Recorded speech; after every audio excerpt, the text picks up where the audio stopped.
नमस्ते। श्री आदि education group से मैं नीतू कौर आप सभी का हार्दिक स्वागत करती हूँ। हम कक्षा 10 की सामाजिक विज्ञान की पाठ्य पुस्तक पढ़ रहे थे और जिसमें हमने केंद्र सरकार के बारे में पूरी जानकारी प्राप्त कर ली थी और हमने राज्य सरकार के बारे में कल जाना था कि राज्य सरकार में जो विधानमंडल है वो भारतीय संसद की तरह कार्य करती है और इस विधानमंडल के दो सदन होते हैं। एक का नाम है विधानसभा और दूसरे का नाम है विधान परिषद। तो ये हमने पढ़ लिया था राज्य सरकार और विधानमंडल का किस प्रकार गठन होता है, किस प्रकार उनके कार्य हैं और ये उनका प्रथम सदन है। जैसे लोकसभा है और राज्यसभा है केंद्र में, उसी प्रकार राज्य में विधानसभा है और दूसरा विधान परिषद है। तो ये पहला सदन है और ये लोकप्रिय सदन है, जनता का सदन है और इसकी जो सदस्य संख्या है वो अधिकतम तो 500 और न्यूनतम 60 होगी और इसमें स्थान आरक्षण की भी व्यवस्था है। इनकी जो निर्वाचन पद्धति है इनके बारे में भी हमने कल पढ़ लिया था। योग्यता क्या है विधानसभा के सदस्यों की कि वे भारत का नागरिक हो। योग्यताएं वे भारत का नागरिक हो और उसकी आयु कम से कम 25 वर्ष हो और वो भारत सरकार या राज्य सरकार के अधीन लाभ का पद धारण किए हुए न हो, पागल या दिवालिया घोषित न हो। ये सब योग्यताएं हैं विधानसभा के सदस्यों की। और उनकी सदस्यता का अंत कैसे किया जाता है इनके बारे में पढ़ लिया था। कार्यकाल कितना होता है, 5 वर्ष होता है और इनके जो अधिकार और जो अध्यक्ष है, अध्यक्ष और उपाध्यक्ष होते हैं, उनके क्या क्या अधिकार हैं, उनके क्या क्या कार्य हैं, वो सब हमने पढ़ लिया था कल। और उसके बाद जो विधान परिषद है, विधानमंडल का दूसरा सदन विधान परिषद, इनके बारे में जाता है। जिस प्रकार ये राज्यसभा है उसी प्रकार ये विधान परिषद है और सदस्य संख्या है, निर्वाचन पदाधिकारी, ये सब हमने पढ़ लिया था। विधानसभा के अधिकार एवं शक्तियाँ भी हमने पढ़ ली थी। और आज हम शुरुआत करते हैं जो राज्य विधानमंडल है या फिर जो राज्य विधानसभा है उनके क्या शक्तियाँ हैं, उनके क्या कार्य हैं, इसके बारे में हम पढ़ेंगे। आज यहाँ से शुरुआत करते हैं।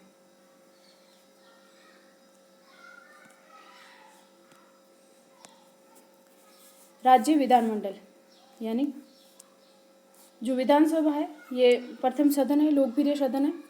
इनकी क्या शक्तियाँ हैं। राज्य विधानमंडल राज्य की व्यवस्थापिका है। क्या है?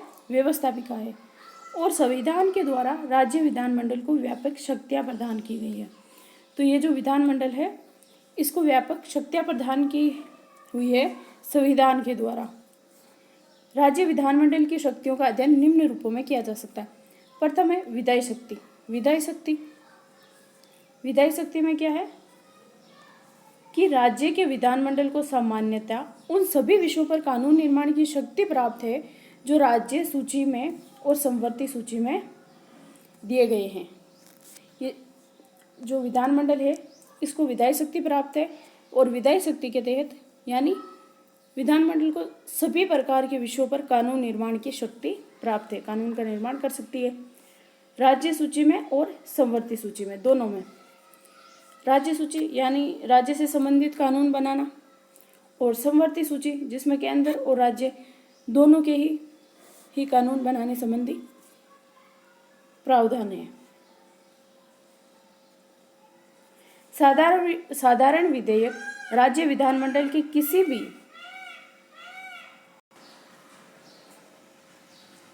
साधारण विधेयक राज्य विधानमंडल के किसी भी सदन में प्रस्तावित किए जा सकते हैं। विधानमंडल है, इसके दो सदन है, विधानसभा विधान परिषद। तो ये जो साधारण विधेयक है ये किसी भी सदन में पेश किया जा सकता है। विधानसभा में भी पेश कर सकते हैं और विधान परिषद में भी पेश करते हैं। लेकिन जो धन विधेयक है वो धन विधेयक सिर्फ और सिर्फ विधानसभा में ही पेश होता है। किंतु इसके संबंध में अंतिम शक्ति किसके पास है? विधानसभा, जो कि प्रथम सदन है विधानमंडल का। अब अगली है वित्तीय शक्ति। वित्तीय शक्ति क्या है? विधानमंडल को कौन सी वित्तीय शक्ति प्राप्त है? विधानमंडल मुख्यतः विधानसभा को राज्य के धन पर पूर्ण नियंत्रण प्राप्त होता है। जो विधानसभा है इसको राज्य के धन पर पूर्ण नियंत्रण प्राप्त होता है। आय व्यय का वार्षिक लेखा बजट विधानसभा से स्वीकृत होने पर ही शासन के द्वारा आय व्यय से संबंधित कोई कार्य किया जा सकता है।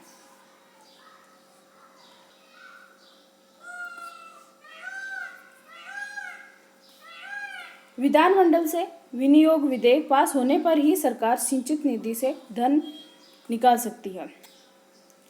अब अगला है, इसको प्रशासनिक शक्ति भी प्राप्त है। किसको? विधानमंडल को प्रशासनिक शक्ति। संविधान द्वारा राज्य के क्षेत्र में भी संसदात्मक व्यवस्था स्थापित किए जाने के कारण राज्य मंत्रिमंडल अपनी नीति और कार्यों के लिए विधानमंडल, विशेषतः विधानसभा के प्रति उत्तरदायी होता है। जो मंत्रिमंडल है, मंत्रिमंडल वो अपनी नीति और कार्यों के विधानमंडल, विशेषतः जो विधानसभा है उसके प्रति उत्तरदायी होता है। कौन? राज्य का मंत्रिमंडल। तो किसके प्रति उत्तरदायी है? विधानसभा के प्रति। विधानसभा या विधान परिषद के सदस्यों द्वारा मंत्रियों से उनके विभागों के संबंध में प्रश्न पूछे जा सकते हैं।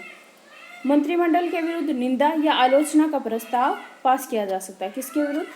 मंत्रिमंडल के विरुद्ध।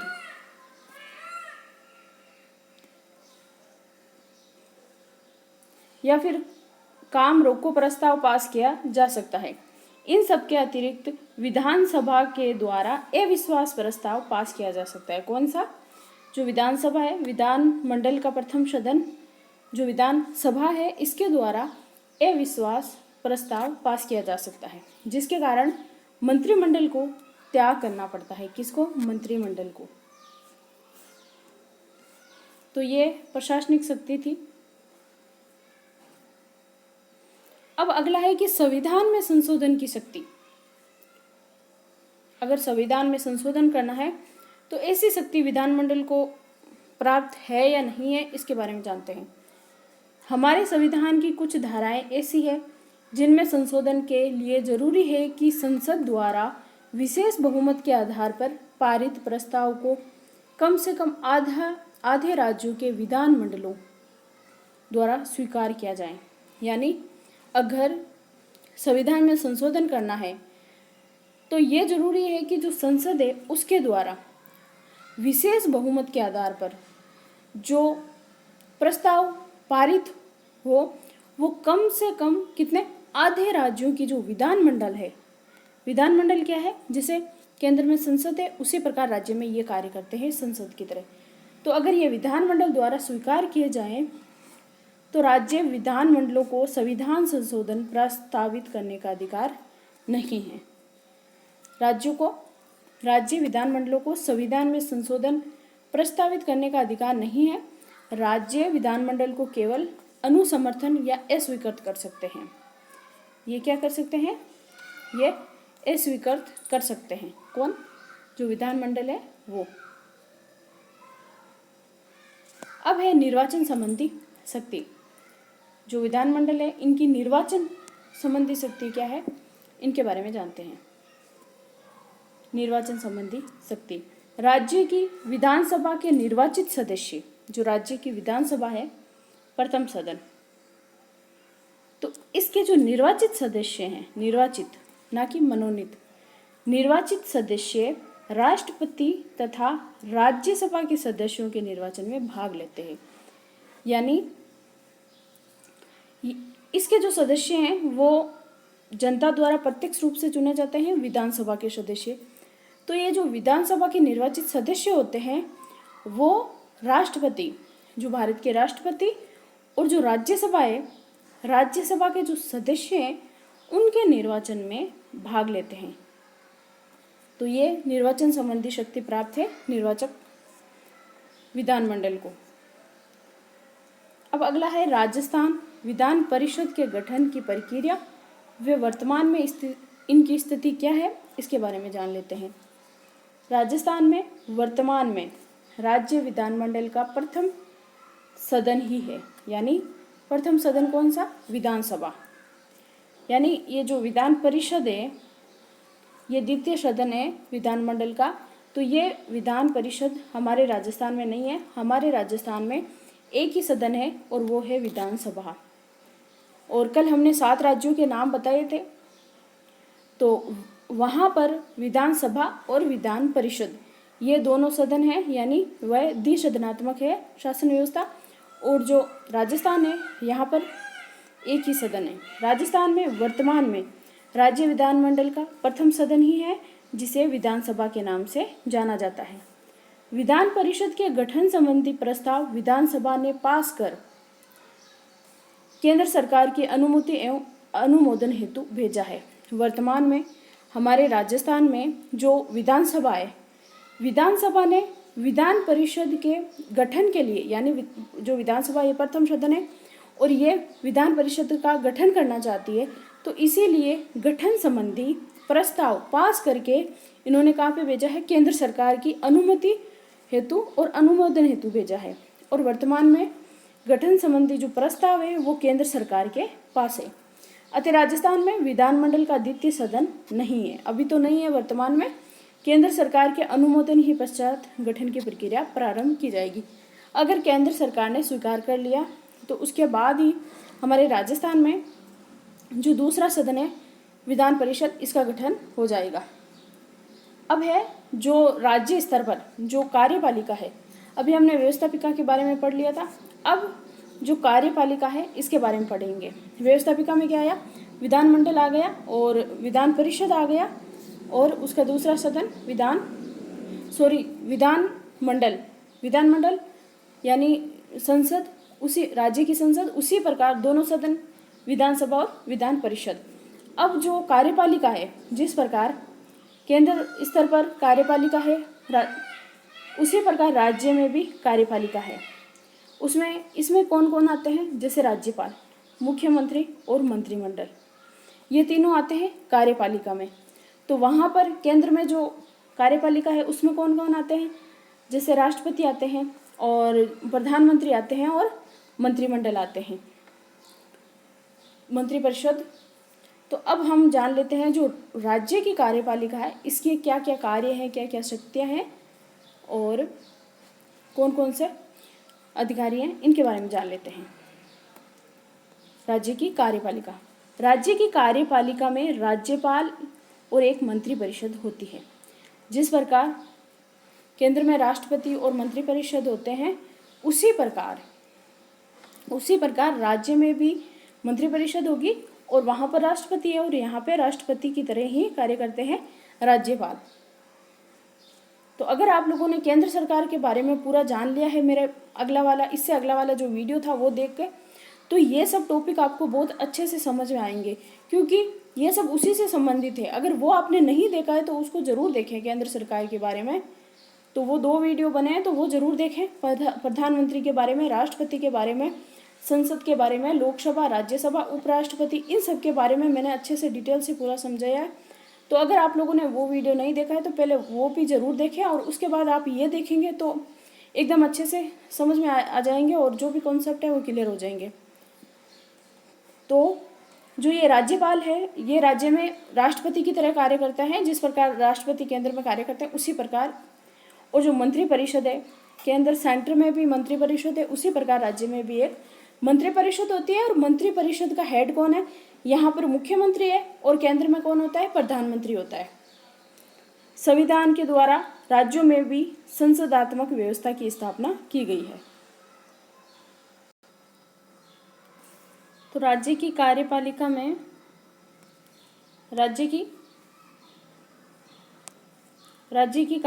में राज्यपाल और एक मंत्रिपरिषद होगी और मंत्रिपरिषद का जो हेड है वो कौन होगा? मुख्यमंत्री होगा।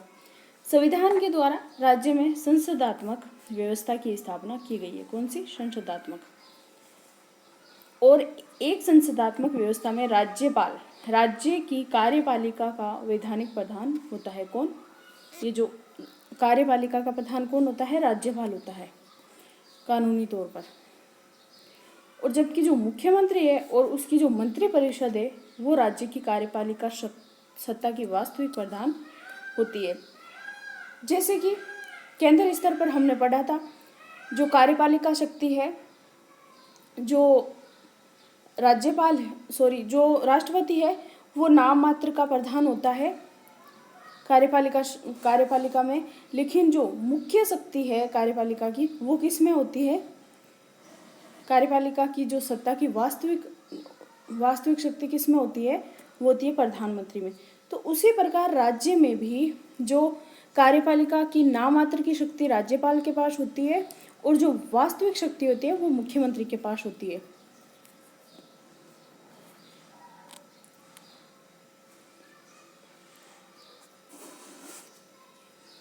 राज्य का वैधानिक प्रधान राज्यपाल कौन होगा? राज्यपाल। यहाँ पर आप राज्यपाल की तुलना राष्ट्रपति से कर सकते हो। जिस प्रकार सेंटर में राज्यपाल होता है, उनकी शक्ति होती है, उनके कार्य होते हैं, वो कार्यपालिका नाममात्र प्रधान होता है, उसी प्रकार राज्य में जो राज्यपाल है उसी प्रकार राज्यपाल कार्य करते हैं। तो राष्ट्रपति की तुलना हम राज्य में राज्यपाल से कर सकते हैं। बहुत कुछ समानता होती है इन दोनों में। अब राज्यपाल की जो नियुक्ति है वो कौन करते हैं, इनके बारे में पढ़ लेते हैं। राज्यपाल द्वारा राष्ट्रपति के पश्चात पर्यंत अपना पद धारण किया जाता है। किसके पश्चात पर्यंत? जो राष्ट्रपति है वही राज्यपाल की नियुक्ति करते हैं। उसकी नियुक्ति 5 वर्ष की अवधि के लिए की जाएगी। कितने वर्ष की? राज्यपाल की नियुक्ति कितने वर्ष के लिए की जाती है? 5 वर्ष के लिए। लेकिन वे अपने उत्तराधिकार के पद ग्रहण करने तक अपने पद पर बना रह सकता है। यानी जब तक 5 वर्ष की अवधि है, लेकिन जो अगर दूसरा राज्यपाल जब तक नहीं बनते तब वो पद पर बने रह सकते हैं। राज्यपाल को उसकी कार्यावधि 5 वर्ष पूर्व भी राष्ट्रपति के द्वारा हटाया जा सकता है। यानी जो राज्यपाल है अगर वो संविधान का उल्लंघन करता है तो फिर उनको राष्ट्रपति के द्वारा पद से हटाया जा सकता है। एक राज्य से दूसरे राज्य में स्थानांतरण किया जा सकता है। जो राज्यपाल है, जैसे कि राजस्थान का जो राज्यपाल है, इनको उत्तर प्रदेश का राज्यपाल बनाया जा सकता है। तो जो राज्यपाल है इनको एक राज्य से दूसरे राज्य में स्थानांतरण किया जा सकता है इनका। राज्यपाल यदि चाहे तो समय से पूर्व भी स्वयं अपना त्यागपत्र दे सकता है। तो राज्यपाल अपनी इच्छा से भी, स्वविवेक से भी त्यागपत्र दे सकता है। अब राज्यपाल की नियुक्ति के संबंध में कुछ परंपराएं हैं, वो क्या है वो जान लेते हैं। राज्यपाल की नियुक्ति के संबंध में भारतीय संविधान लागू होने के बाद से अब तक कुछ परंपराएं विकसित हुई है। कौन सी है? कि राज्यपाल उस राज्य का निवासी नहीं होना चाहिए। जैसे जो राजस्थान के राज्यपाल बनते हैं, अब जो संविधान है, संविधान के लागू होने के बाद ये नियम विकसित हुए हैं। तो जैसे कि राजस्थान के जो राज्यपाल हैं, जो राज्यपाल बनते हैं, वो राज्यपाल राजस्थान का निवासी नहीं होना चाहिए। यानी ये दूसरे राज्य का होना चाहिए, चाहे वो यूपी का हो, चाहे बिहार का हो, चाहे कहीं का भी हो। लेकिन अगर राजस्थान का राज्यपाल बनते हैं तो वो वहाँ का निवासी नहीं होना चाहिए। ये नियम है पहला, जिस राज्य में उसे राज्यपाल बनाया जा रहा। दूसरा नियम है, राज्यपाल की नियुक्ति से पूर्व केंद्रीय सरकार संबंधित राज्य के मुख्यमंत्री से परामर्श कर उनसे सहमति प्राप्त करें। यानी जैसे राजस्थान में राज्यपाल की नियुक्ति करनी है किसको? राष्ट्रपति को। तो केंद्र सरकार क्या करेगी? जो राजस्थान के मुख्यमंत्री है उनसे पहले परामर्श करेगी, और अगर मुख्यमंत्री कहते हैं कि हाँ इनको नियुक्त कर दो राज्यपाल, तो ही जो केंद्र सरकार है वो राज्यपाल को नियुक्त करती है। तो ये 2 नियम हैं। और अब पद की क्या योग्यताएं हैं और इनको वेतन कितना मिलता है राज्यपाल को, इनके बारे में जानते हैं। जो राज्यपाल है, राज्यपाल के पद पर नियुक्ति के लिए 2 योग्यताएं होनी आवश्यक है। कितनी? 2। कौन कौन सी? प्रथम तो वही है कि वह भारत का नागरिक हो। प्रथम क्या है? वे भारत का नागरिक हो। और दूसरा है कि उसकी आयु कितनी हो? 35 वर्ष से अधिक हो। जो राज्यपाल है उनकी आयु 35 वर्ष से अधिक हो। और अगला है कि राज्यपाल संसद अथवा राज्य के विधानमंडल का सदस्य नहीं हो सकता है। अगर राज्यपाल को नियुक्त किया जाता है तो वो ना तो संसद का और ना ही विधानमंडल का सदस्य होना चाहिए। और यदि वह किसी सदन का सदस्य है, अगर वो या तो संसद का सदस्य हो या फिर राज्यों में जो विधानमंडल है, विधानमंडल में विधानसभा और विधान परिषद आती है, तो अगर उन दोनों में से किसी का सदस्य हो तो ऐसी स्थिति में उसको क्या करना होगा? अपने पद की नियुक्ति, यानी वो राज्यपाल जब राज्यपाल की नियुक्ति की जाती है तो उस स्थिति से पहले उसे अपनी सदस्यता का त्याग करना होगा, चाहे वो केंद्र स्तर पर हो संसद का सदस्य या फिर राज्य स्तर पर हो विधानमंडल का सदस्य। अगर उन दोनों का सदस्य हो तो पहले उनको अपनी सदस्यता का त्याग त्याग करना होगा, उसके बाद ही उनकी जो नियुक्ति है वो की जाती है राज्यपाल की। अगला है कि राज्यपाल कोई लाभ का पद धारण नहीं कर सकता। तो जो राज्यपाल है वो लाभ का पद धारण नहीं कर सकता। अब हम जानेंगे राज्यपाल के वेतन और भत्ते। उनका वेतन क्या है और उनके भत्ते क्या है, इनके बारे में जानेंगे। वर्तमान में राज्यपाल को 1,10,000 रुपये मासिक वेतन प्राप्त होता है। कितना? 1,10,000 महीने का वेतन मिलता है किसको? राज्यपाल को। और जो राष्ट्रपति है उनको 5 लाख वेतन मिलते हैं, और बाकी जो निवास स्थान है, भत्ते, अन्य सुविधाएं भी मिलती है। और उपराष्ट्रपति है उनको 4 लाख रुपये वेतन मिलता है और बाकी सुविधाएं मिलती है। और इस प्रकार राज्यपाल को 1,10,000 रुपये मासिक वेतन मिलता है, और इसके अतिरिक्त उन्हें निःशुल्क निवास स्थान, भत्ते एवं अन्य सुविधाएं भी प्राप्त होगी, जिन्हें संसद या कानून के द्वारा निर्धारित कर सकते हैं। अब अगला आता है राज्यपाल की शक्तियां और कार्य।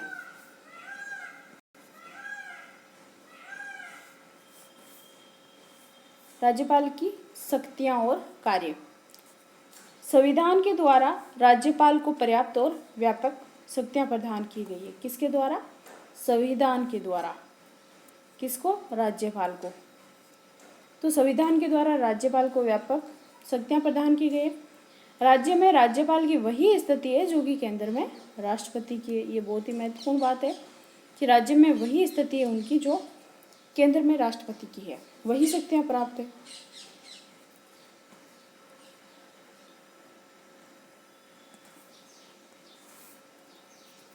अतः दोनों की शक्तियों में कुछ क्षेत्रों को छोड़कर बहुत कुछ समानता है, यानी बहुत कुछ समानता है दोनों की शक्तियों में।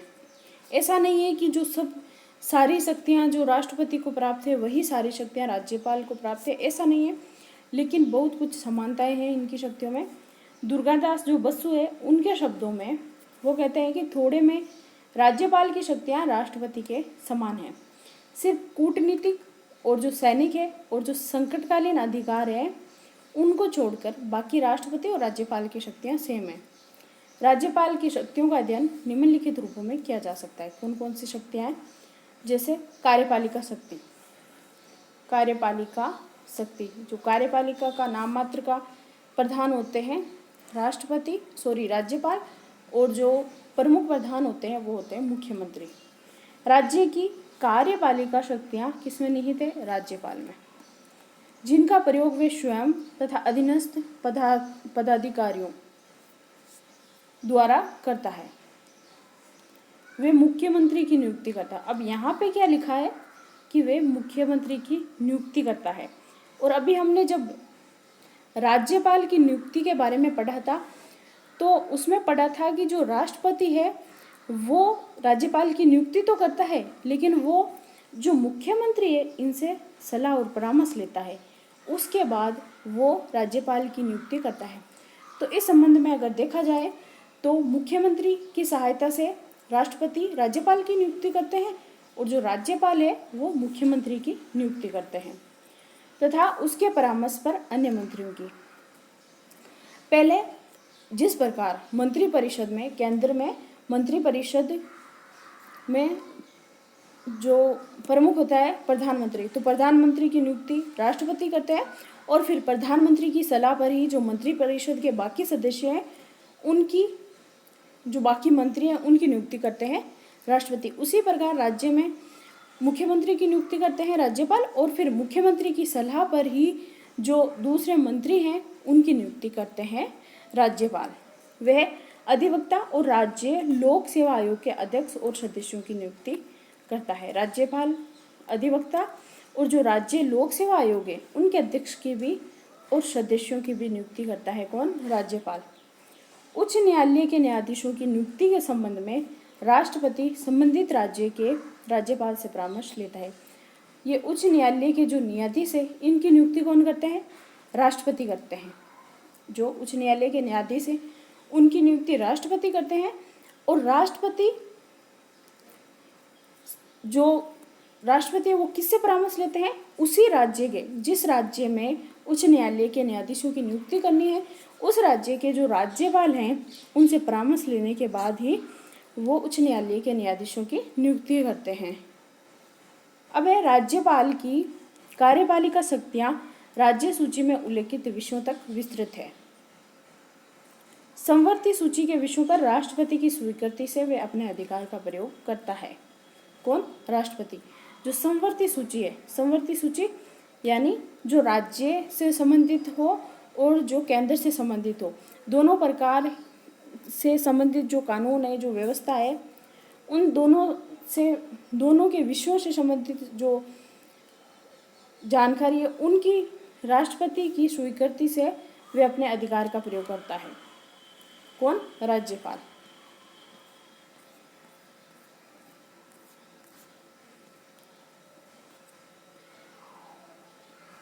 अब यह राज्य सरकार के कार्य के संबंध में नियमों का निर्माण करता है।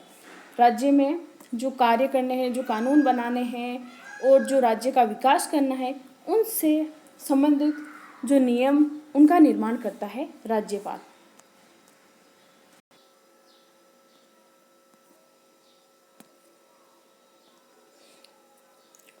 सरकार के कार्य के संबंध में जो नियमों का निर्माण करता है वो कौन करते हैं? राज्यपाल। वे मंत्रियों के बीच कार्यों का विभाजन करता है। राज्यपाल जो मंत्री है, मंत्रिपरिषद है राज्य की, तो उनके बीच जो मंत्रियों के बीच कार्य का विभाजन है वो भी राज्यपाल करते हैं। उसे मुख्यमंत्री से शासन से संबंधित सभी विषयों के संबंध में सूचना प्राप्त करने का भी अधिकार है। किसको? राज्यपाल को। जो राज्य के मुख्यमंत्री है वो शासन से संबंधित जो सभी विषय हैं उनके संबंध में, यानी कि जो राष्ट्र के विकास से संबंधित कार्य हैं उन संबंधी विषयों पर सूचना प्राप्त करने का अधिकार किसके पास है? राज्यपाल के पास है। वे मुख्यमंत्री को किसी मंत्री के व्यक्तिगत निर्णय को संपूर्ण मंत्रिमंडल के सम्मुख विचार के लिए रखने को कह सकता है। किसको? मुख्यमंत्री को। अगर कोई मंत्री है वो अपना व्यक्तिगत निर्णय है वो मंत्रिमंडल के सामने रखने का अधिकार कौन देता है? राज्यपाल। राज्यपाल मंत्रिपरिषद के सदस्यों को पद एवं गोपनीयता की शपथ दिलाता है। तो जो मंत्रिपरिषद है उनके जो सदस्य हैं उनको पद एवं गोपनीयता की शपथ कौन दिलाते हैं? राज्यपाल दिलाते हैं।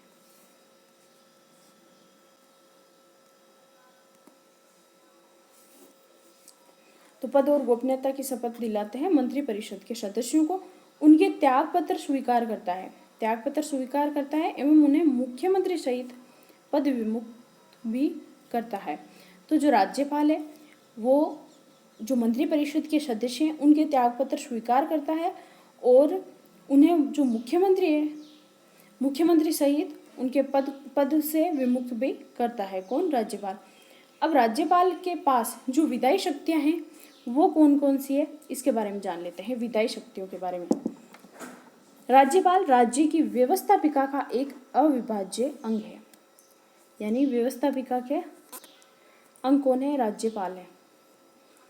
और विधायी क्षेत्र में उसे महत्वपूर्ण शक्तियां प्राप्त है। किसमें? विधायी क्षेत्र में, यानी कानून बनाने से संबंधित उनको शक्ति प्राप्त है। वे व्यवस्थापिका का अधिवेशन बुलाता है यानी और उनको स्थगित करता है। जिस प्रकार राष्ट्रपति संसद के अधिवेशन बुलाते हैं और उन्हें स्थगित करते हैं, उसी प्रकार राज्य में जो राज्यपाल है वो अधिवेशन बुलाते हैं और उन्हें स्थगित करते हैं। और व्यवस्थापिका के निम्न सदन कौन सा है? विधानसभा है। और जो उच्च सदन है वो है विधान परिषद। तो ये पहला सदन है।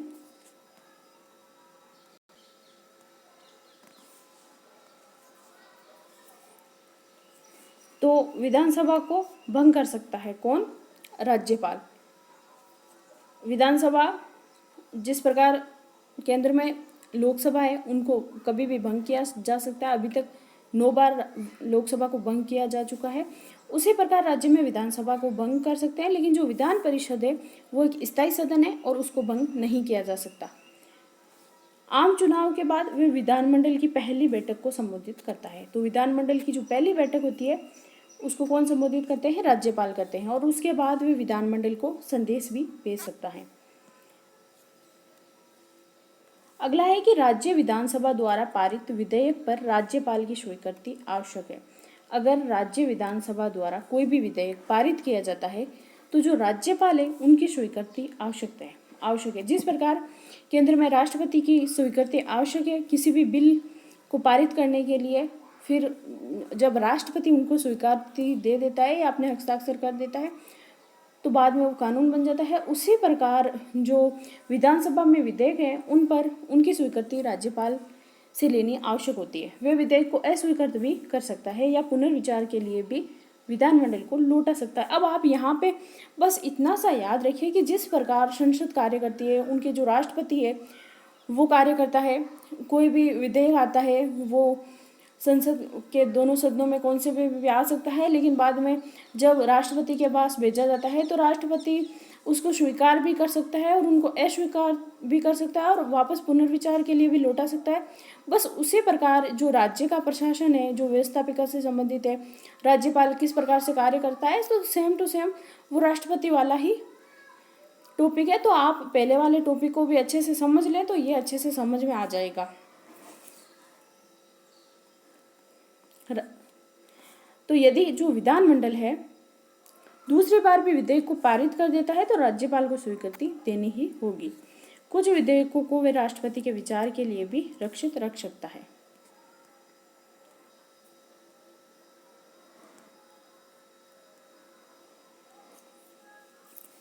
अब ये जो राज्य विधानसभा है, राज्य विधानसभा द्वारा पारित विधेयक पर राज्यपाल की स्वीकृति आवश्यक है। वे विधेयक को अस्वीकार कर सकता है, पुनर्विचार के लिए विधानमंडल को लौटा सकता है, यह भी हमने पढ़ा था। लौटा सकता है। यदि विधानमंडल दूसरी बार विधेयक को पारित कर देता है तो राज्यपाल को स्वीकृति देनी होगी और कुछ विधेयकों को वे राष्ट्रपति के विचार के लिए भी रख सकते हैं। यदि राज्य के विधानमंडल का अधिवेशन नहीं हो रहा हो तो राज्यपाल अध्यादेश जारी कर सकता है। कौन? राज्यपाल के पास ये शक्ति है कि अगर विधानमंडल का अधिवेशन नहीं हो रहा हो तो वह अध्यादेश जारी कर सकता है। अध्यादेश को राज्य विधानमंडल द्वारा पारित अधिनियमों के समान ही मान्यता प्राप्त होगी। वे अध्यादेश विधानमंडल की बैठक प्रारंभ होने के 6 सप्ताह के बाद तक लागू रहता है। कौन? जो अध्यादेश लागू करते हैं राज्यपाल, वो 6 सप्ताह तक लागू रहता है। यदि 6 सप्ताह पूर्व ही विधानमंडल इस अध्यादेश को अस्वीकृत कर दे तो उस अध्यादेश को उसी समय समाप्त समझा जाएगा। कुछ विषयों के संबंध में अध्यादेश जारी करने से पूर्व राज्यपाल को राष्ट्रपति की स्वीकृति प्राप्त करनी होगी। किसको? राज्यपाल को। कई ऐसे अध्यादेश है जिसको जारी करने से पूर्व राज्यपाल को राष्ट्रपति की स्वीकृति प्राप्त करनी होती है। राज्यपाल विधान परिषद के 1/6 सदस्यों को ऐसे लोगों में से नामजद करता है जिन्हें साहित्य, कला, विज्ञान, सहकारिता आंदोलन तथा समाज सेवा के क्षेत्र में विशेष या व्यवहारिक ज्ञान प्राप्त हो। जिस प्रकार राज्यसभा है तो राज्यसभा में जो राष्ट्रपति है वो 12 सदस्यों को मनोनीत करते हैं जो कि साहित्य, कला, इन सब, विज्ञान, इन सब के क्षेत्र से होते हैं। उसी प्रकार जो राज्यपाल है, राज्यपाल यहाँ पे मान लो आप राष्ट्रपति है और यहाँ पे विधान परिषद की जगह आप मान लो कि राज्यसभा है, तो उसी प्रकार जो केंद्र में कार्य होता है उसी प्रकार राज्य में राज्यपाल 1/6 सदस्यों को मनोनीत करते हैं और ये इन क्षेत्रों से होते हैं, साहित्य, कला, विज्ञान, इन क्षेत्र से। यदि वे ऐसा समझे कि विधानसभा में, विधानसभा क्या है? विधानमंडल का प्रथम सदन है विधानसभा, इसमें जो आंगल भारतीय समुदाय को उचित प्रतिनिधित्व प्राप्त नहीं हुआ है तो वे इस वर्ग के एक सदस्यों को मनोनीत कर सकता है। कौन? राज्यपाल। अब राज्यपाल के पास जो वित्तीय शक्तियाँ हैं वो कौन कौन सी है? वित्तीय शक्तियाँ, इनके बारे में हम जानते हैं। राज्यपाल को कुछ वित्तीय शक्तियाँ भी प्राप्त है राज्य विधानसभा में, यानी जो प्रथम सदन है विधानमंडल का, विधानसभा है, तो विधानसभा में राज्यपाल की पूर्व स्वीकृति के बिना कोई भी धन विधेयक प्रस्तुत नहीं किया जा सकता। यानी जो धन विधेयक है वो किस में प्रस्तुत होता है? विधानसभा में होता है, क्योंकि ये जनता का सदन है और लोकप्रिय सदन है और प्रथम सदन है। तो अगर विधानसभा में कोई भी धन विधेयक प्रस्तुत करना है तो सर्वप्रथम हमें क्या करना होगा? राज्यपाल की अनुमति लेनी होगी। उसकी स्वीकृति के बाद ही धन विधेयक को विधानसभा में पेश किया जाता है। और जो धन विधेयक है वो कभी भी विधान परिषद में पेश नहीं होता है, वो विधानसभा में ही हमेशा पेश होता है। लेकिन जो बाकी जो साधारण विधेयक होते हैं वो दोनों सदनों में से किसी भी सदन में पेश किए जा सकते हैं, लेकिन धन विधेयक सिर्फ और सिर्फ विधानसभा में ही पेश होता है। वे व्यवस्थापिका के समक्ष प्रति वर्ष बजट प्रस्तुत करवाता है। कौन कौन करवाते हैं? राज्यपाल बजट प्रस्तुत, और उसकी अनुमति के बिना कोई भी अनुदान की मांग नहीं की जा सकती है। किसकी अनुमति के बिना? राज्यपाल की अनुमति के बिना। राज्यपाल विधानमंडल से पूरक, अतिरिक्त तथा अधिक अनुदानों की भी मांग कर सकता है। कौन? जो राज्यपाल है वो विधानमंडल से पूरक, जो अतिरिक्त है, और अधिक अनुदान की भी मांग कर सकता है। राज्य की सिंचित निधि राज्यपाल के ही अधिकार में रहती है। जो सिंचित निधि है वो किसके अधिकार में रहती है? राज्यपाल के अधिकार में रहती है। तो ये वित्त से संबंधित या वित्तीय शक्तियां हैं किसकी? राज्यपाल की।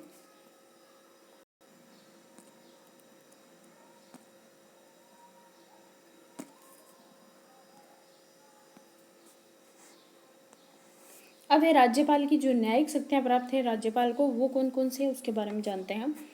जो संविधान का अनुच्छेद है 161, उसके अनुसार जिन विषयों पर राज्य की कार्यपालिका शक्ति का विस्तार होता है, उन विषयों संबंधी किसी विधि के विरुद्ध अपराध करने वाले व्यक्तियों के दंड को राज्यपाल कम कर सकता है।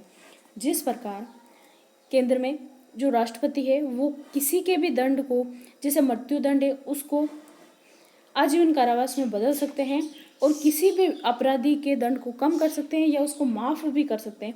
उसी प्रकार राज्य में जो राज्यपाल है वो किसी भी व्यक्ति के दंड को कम कर सकता है या उसको क्षमा भी कर सकता है, तो और उसे बदल भी सकता है। तो इस प्रकार ये शक्ति किसके पास है? न्यायिक शक्ति राज्यपाल के पास है, बाकी किसी के पास भी नहीं है। वे राज्य के जो लोक सेवा आयोग है उनका वार्षिक प्रतिवेदन और राज्य के आय व्यय के संबंध में महालेखा परीक्षक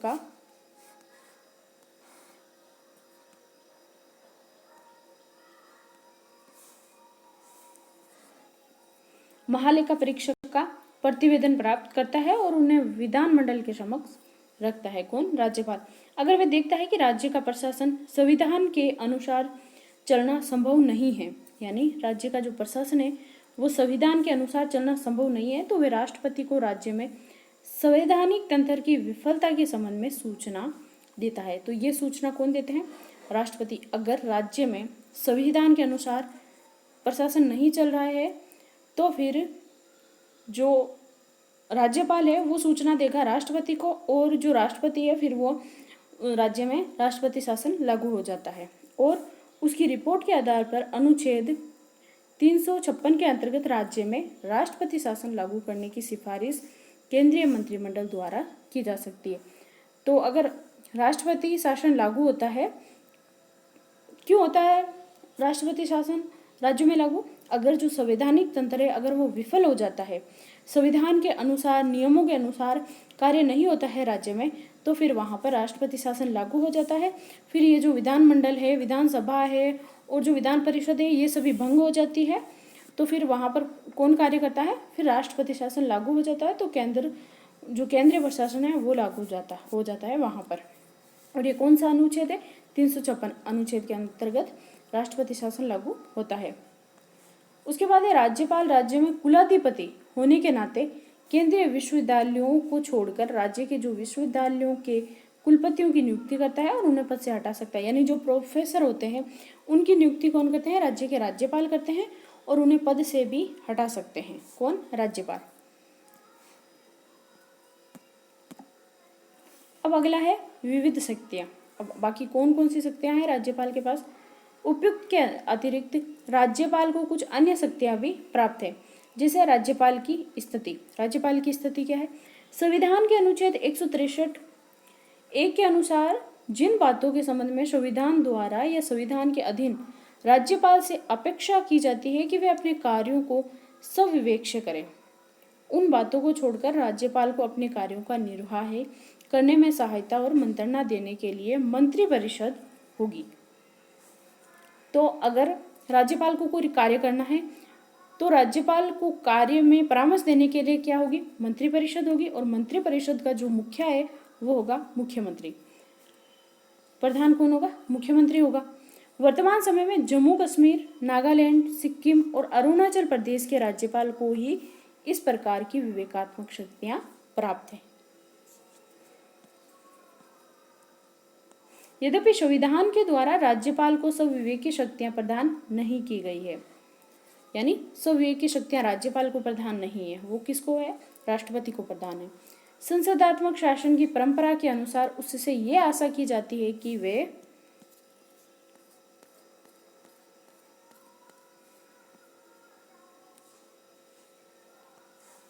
संवैधानिक प्रधान के रूप में ही कार्य करेगा। तो किसके रूप में कार्य करेगा? संवैधानिक प्रधान के रूप में।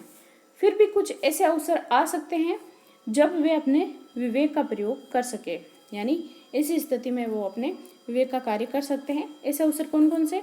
यानी विशेष परिस्थितियां। विशेष परिस्थितियों में अगर मुख्यमंत्री का चयन करना है तो वो अपने विवेक का प्रयोग कर सकता है। मंत्रिपरिषद को अगर अपदस्थ करना है, यानी मंत्रिपरिषद को हटाना है, तो वो अपने विवेक का प्रयोग कर सकता है। विधानसभा का अगर अधिवेशन बुलाना हो या सत्रावसान करना हो तो जो राज्यपाल है वो मंत्रिपरिषद को भी अपदस्थ कर सकता है और विधानसभा का अधिवेशन बुला सकते हैं, और जो सत्रावसान है उनको विधानसभा का विघटन भी कर सकते हैं। अपने विवेक से विधानसभा का विघटन भी कर सकते हैं कौन? राज्यपाल। और मुख्यमंत्री से सूचना प्राप्त करना और राष्ट्रपति को जो राज्य की संवैधानिक स्थिति है उनके संबंध में रिपोर्ट भेजना। राज्य विधानमंडल द्वारा पारित किसी विधेयक को राष्ट्रपति की स्वीकृति हेतु भेजना। अगर राज्य विधानमंडल में कोई भी विधेयक है तो उसको राष्ट्रपति की स्वीकृति हेतु कौन भेजेंगे? राज्यपाल भेजेंगे। विधानमंडल द्वारा पारित किसी विधेयक को स्वीकृति न देकर उसे पुनर्विचार के लिए लौटा देना। ये जो विधानमंडल है ये राज्य की संसद है, तो इसके द्वारा अगर कोई पारित होता है विधेयक फिर वो राज्यपाल के पास आता है स्वीकृति के लिए, तो राज्यपाल उसको पुनर्विचार के लिए लौटा सकते हैं। ये शक्ति प्राप्त है राज्यपाल को। और किसी अध्यादेश को प्रस्तुत करने से पूर्व राष्ट्रपति के अनुदेश की याचना करना, तो ये कार्य है राज्यपाल के। ये शक्तियां प्राप्त है राज्यपाल को। अब इन सब बातों से ये स्पष्ट है कि यद्यपि राज्यपाल को राज्य की कार्यपालिका का वास्तविक प्रधान नहीं कहा जा सकता है, वास्तविक प्रधान नहीं कहा जा सकता है, लेकिन इसके साथ ही वे केवल नाम मात्र का अध्यक्ष नहीं है, वे एक ऐसा अधिकारी है जो राज्य के शासन में महत्वपूर्ण रूप में भाग ले सकता है। तो राज्यपाल के इतने कार्य हैं, तो उसको नाम मात्र का हम प्रधान तो नहीं कह सकते मंत्रिपरिषद का या कार्यपालिका का, वो एक महत्वपूर्ण अधिकारी है जो शासन में भाग लेता है। अब अगला है जो मंत्रिपरिषद है, जो राज्य की मंत्रिपरिषद है, इनके बारे में जानते हैं। इनका मुख्यमंत्री होता है प्रधान। तो अब हम जानते हैं जो कार्यपालिका है, वास्तविक कार्यपालिका किस मंत्रिपरिषद है। संविधान द्वारा राज्यों में भी संसदात्मक शासन व्यवस्था स्थापित की गई है। कौन सी? संसदात्मक शासन व्यवस्था राज्यों में। और संसदात्मक शासन में राज्य की वास्तविक कार्यपालिका शक्ति किसमें? मंत्रिपरिषद में निहित होती है। किसमें निहित होती है? मंत्रिपरिषद में।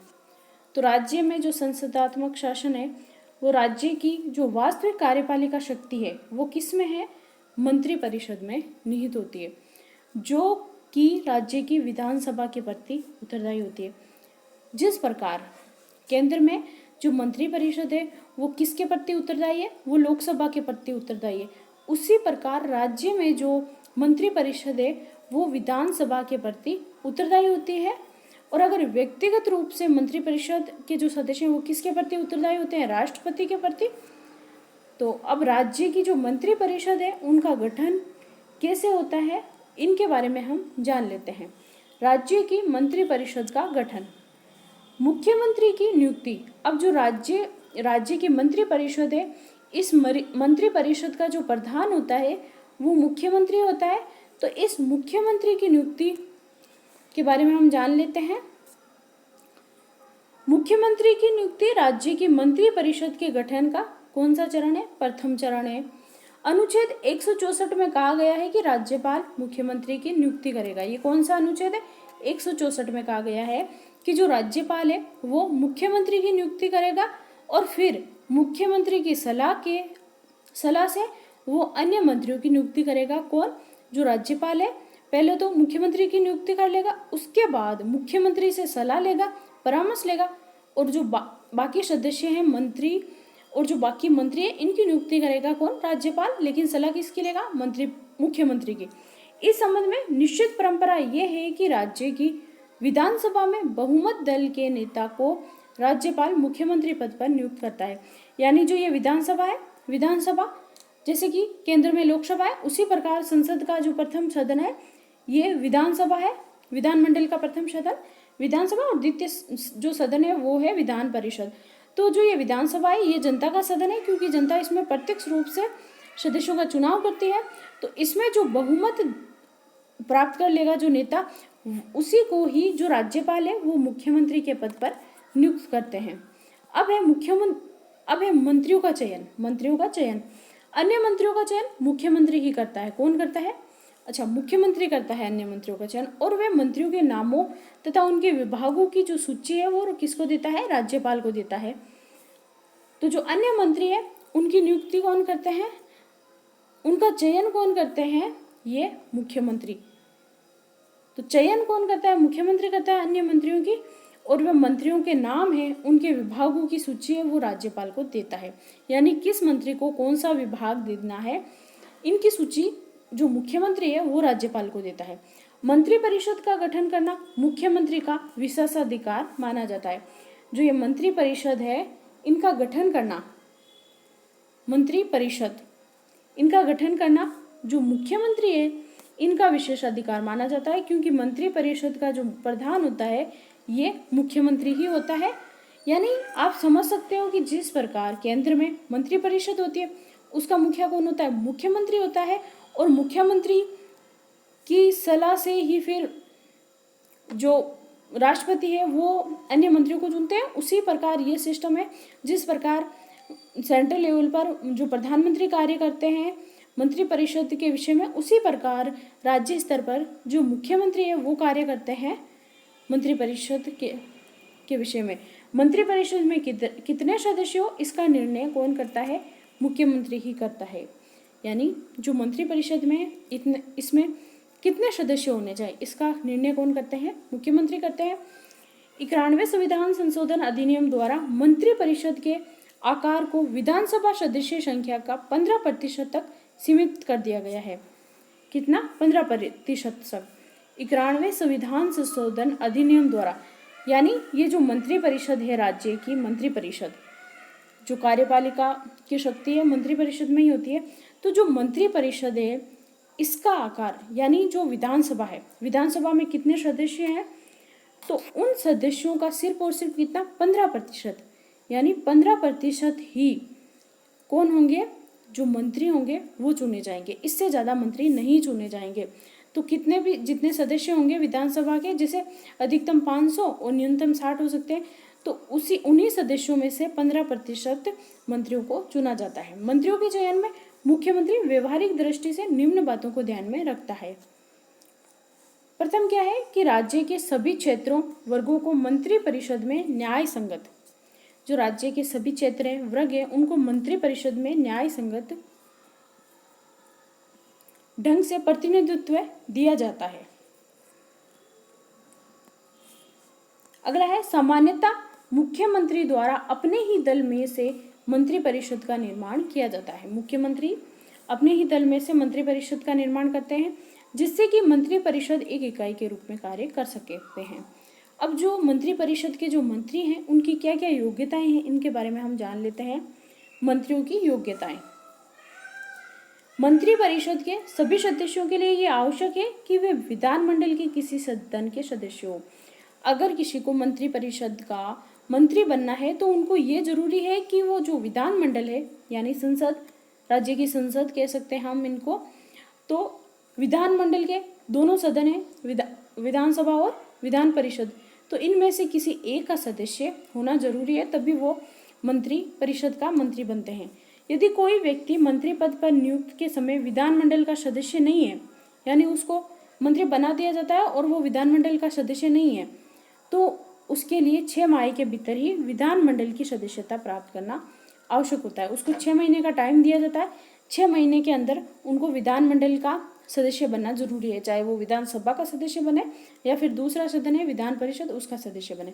ऐसा करने में असफल रहने पर मंत्रिमंडल छोड़ना होता है, यानी अगर वो विधानमंडल का सदस्य नहीं बन पाता है तो फिर उसको मंत्रिमंडल को छोड़ना पड़ेगा।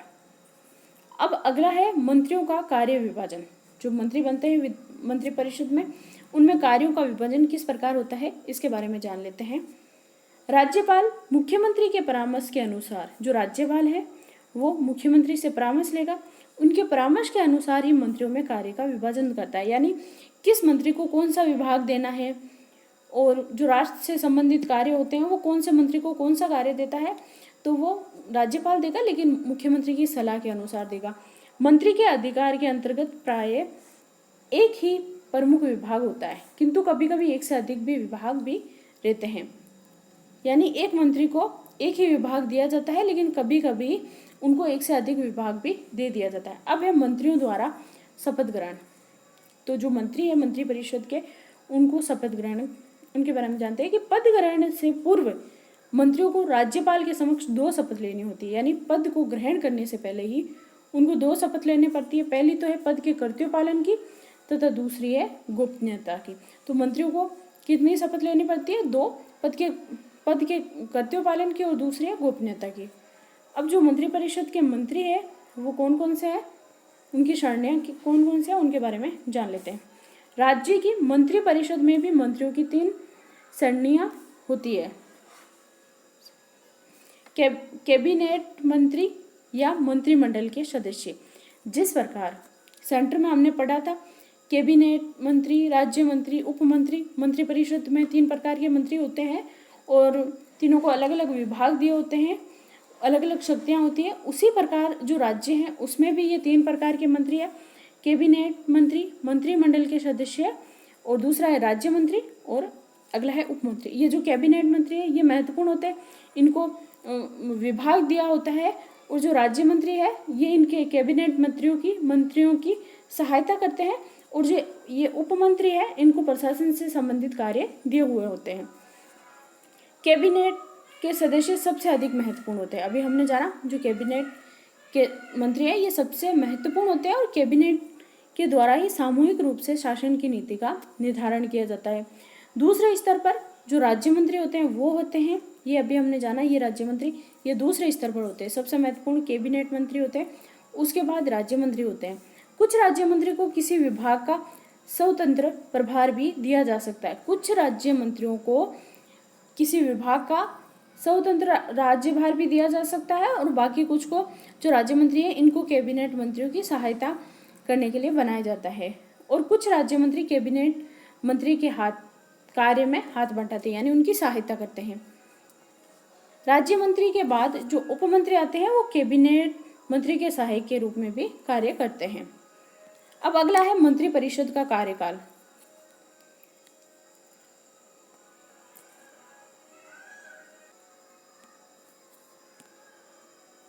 अब जो मंत्रिपरिषद है इनका कार्यकाल कितना है इसके बारे में जान लेते हैं। मंत्रिपरिषद का कार्यकाल जो विधानसभा है, विधानसभा के विश्वास पर ही निर्भर रहता है।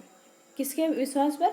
विधानसभा, क्योंकि ये जनता का सदन है और इनके विश्वास पर भी ही निर्भर रहता है मंत्रिपरिषद का कार्यकाल।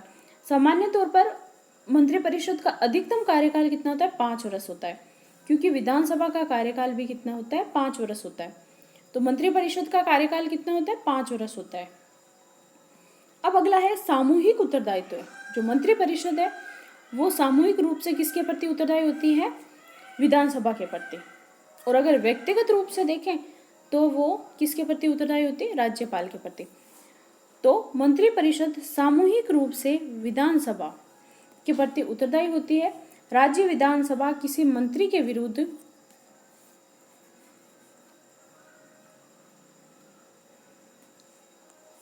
विश्वास प्रस्ताव पारित कर दे या किसी मंत्री द्वारा रखे गए विधेयक को अस्वीकार कर दे तो जो समस्त मंत्रिपरिषद है उसको ही त्याग पत्र देना होगा। वही स्थिति है जो केंद्र में थी, यानी अगर किसी एक मंत्री को अविश्वास प्रस्ताव में पारित कर दिया जाता है तो फिर समस्त मंत्रिपरिषद को ही त्याग पत्र देना होगा। तो उसी प्रकार यही स्थिति राज्य स्तर पर है, तो इसी में अगर किसी एक मंत्री को द्वारा रखे गए विधेयक को अगर अस्वीकार कर दे अविश्वास प्रस्ताव को, तो फिर समस्त मंत्रिपरिषद को त्यागपत्र देना होता है।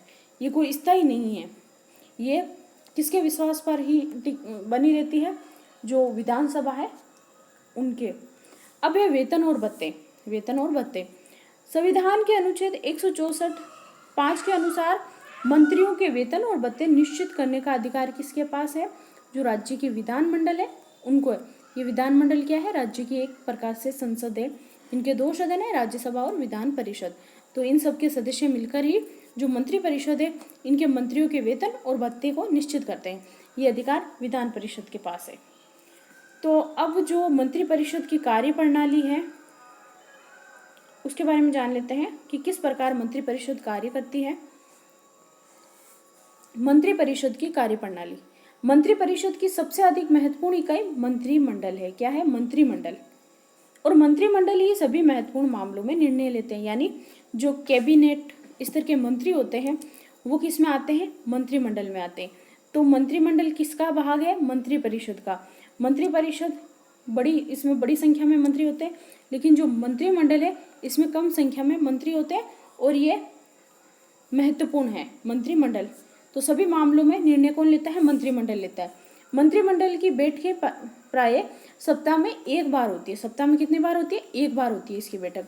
एवं मुख्यमंत्री जब चाहे तब इसकी बैठक बुला सकता है। किसकी? मंत्रिमंडल की। क्योंकि इसमें मेन जो मंत्री होते हैं, जिनको विभाग दिए हुए होते हैं, वो मंत्रिमंडल के तहत आते हैं। बाकी जो सभी मंत्री आते हैं वो मंत्री परिषद में आ जाते हैं। इन बैठकों की अध्यक्षता कौन करता है? मुख्यमंत्री।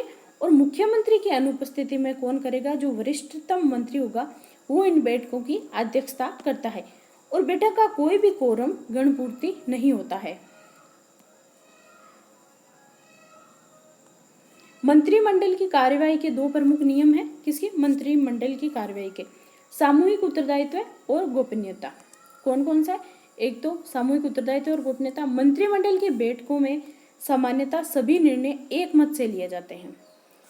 मतभेद की स्थिति में पारंपरिक विचार विमर्श के आधार पर निर्णय लिया जाता है और ये निर्णय सभी मंत्रियों को संयुक्त निर्णय माना जाता है।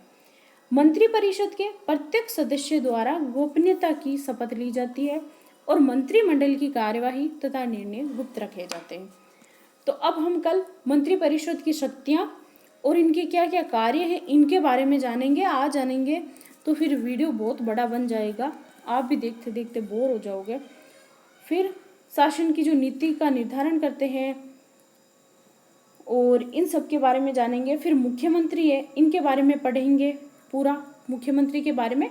और फिर जो उच्च न्यायालय हैं उनके बारे में हम जानेंगे। न्यायाधीशों की नियुक्ति है उनके बारे में पूरा जो उच्च न्यायालय है इनके बारे में हम पूरी जानकारी प्राप्त करेंगे। उसके बाद कल के वीडियो में हमारा ये चैप्टर कंप्लीट हो जाएगा जो राज्य सरकार वाला है। और उसके बाद हम फिर उससे अगले वीडियो में हम जो ये भूगोल के पाठ दिए हुए हैं ये हम पढ़ेंगे, जो जल संसाधन है इनके बारे में। तो कल हम पूरा कर लेंगे ये राजनीति विज्ञान के जो पाठ दिए हुए हैं, कल के वीडियो में हम कंप्लीट कर लेंगे। और इससे फिर अगले में हम जो भूगोल के चैप्टर है वो हम शुरुआत करेंगे। तो आप मेरे साथ साथ ये वीडियो ज़रूर देखते रहिए, क्योंकि आप सभी एग्ज़ाम के लिए महत्वपूर्ण है। ऐसा नहीं है कि कक्षा 10 की बुक्स है तो सिर्फ कक्षा 10 के लिए ही महत्वपूर्ण होगी। ये राजस्थान के हर एग्ज़ाम के लिए महत्वपूर्ण है। और ये जो राज्य सरकार के टॉपिक है ये हर एग्ज़ाम में इनसे संबंधित प्रश्न पूछे जाते हैं। और अगर आप लोगों को ऐसा लगता है कि वीडियो धीरे चल रहा है या मैम धीरे पढ़ा रही है, तो आप वीडियो की स्पीड को थोड़ा सा बढ़ा लीजिए। जो 3 बिंदु दिखाई दे रहे हैं वीडियो के साइड में, वहाँ पर क्लिक करके आप वीडियो की स्पीड को बढ़ा लें। और उसके पास में ही वीडियो की क्वालिटी का ऑप्शन है, तो वहाँ पे क्लिक करके आप वीडियो की क्वालिटी को या तो 360 पे करके देखें, या फिर अगर आप चाहें तो 480 भी करके देख सकते हो। और वीडियो को अंत तक ज़रूर देखें।